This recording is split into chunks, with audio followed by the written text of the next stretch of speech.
On a cold winter evening, when the sky was already losing its light, a small boy stood outside a bakery at the corner of a busy street.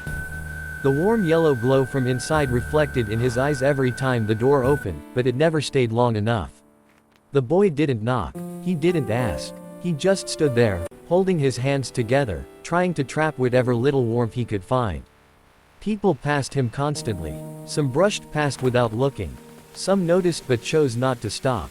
A few felt something for a second, then let it go. The city had no shortage of kindness, only a shortage of pauses. The boy's stomach tightened every time he smelled fresh bread.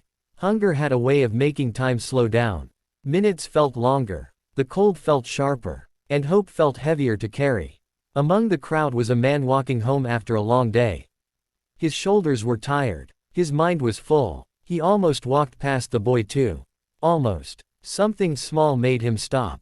Maybe it was the way the boy wasn't asking for anything. Maybe it was the way he reminded him of someone he used to be. The man stood there for a moment, unsure. Life had taught him that you couldn't help everyone. But it had also taught him that helping one person still mattered. He turned back and walked into the bakery. Inside, the smell of warmth and comfort filled the air. He ordered simple food. Nothing expensive. Just enough. When he stepped back outside, the boy looked up, startled, as if kindness had caught him off guard. The man handed him the food and a warm drink. He didn't ask questions. He didn't want a story.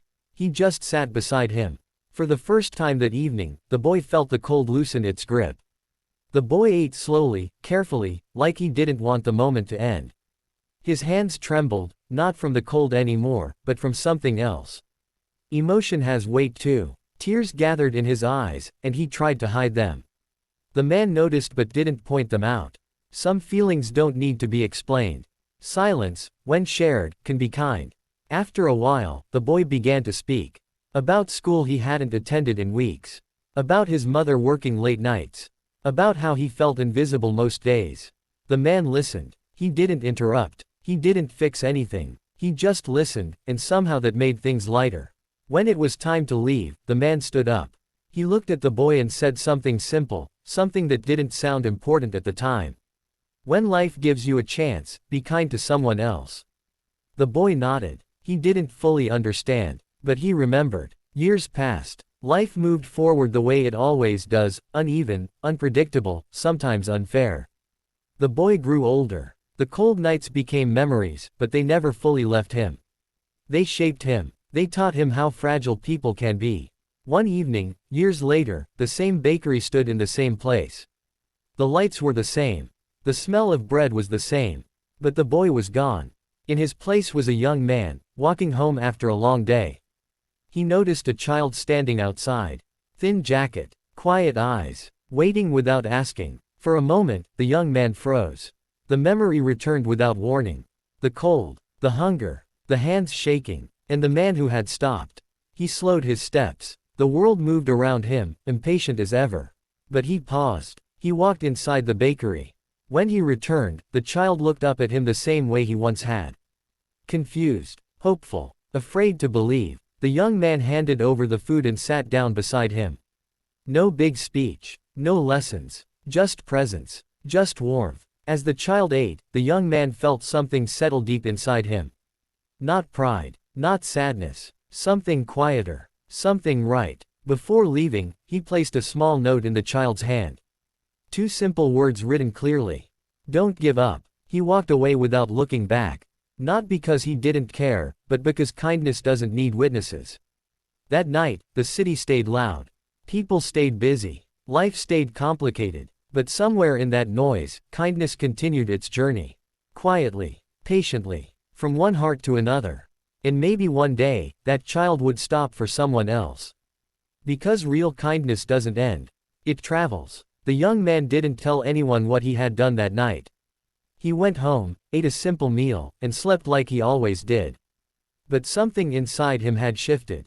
Not loudly, not dramatically, just enough to matter. Days passed. Work stayed hard. Life stayed busy. But he began to notice things he used to miss.